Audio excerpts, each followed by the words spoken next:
Yan. Yan na po yung itsura ngayon natin. Yung na ano nila ngayon, dinamuhan, malawak na po. Yan. Alinis na.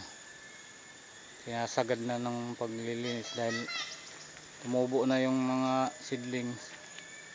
Baka mga 2 araw mula ngayon pwede tayong magtanim ng pichay. Yung okra tumutubo na rin. Siguro yung okra pwedeng itanim dito ate, sa gilid dito ng bakod. Dito lagay natin yung okra dyan, gilid. Ito yung pinto nya.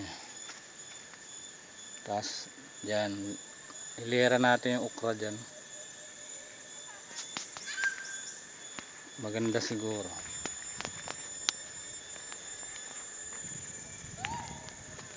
Nauna na sila. Pauwi na po kami.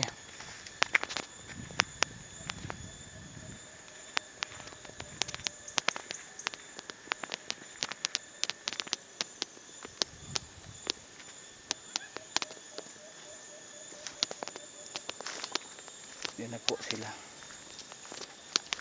Bukas balik kami.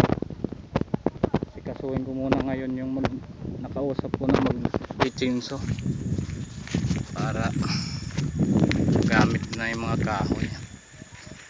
Paputol natin yung mga niyog doon na malapit sa kubo.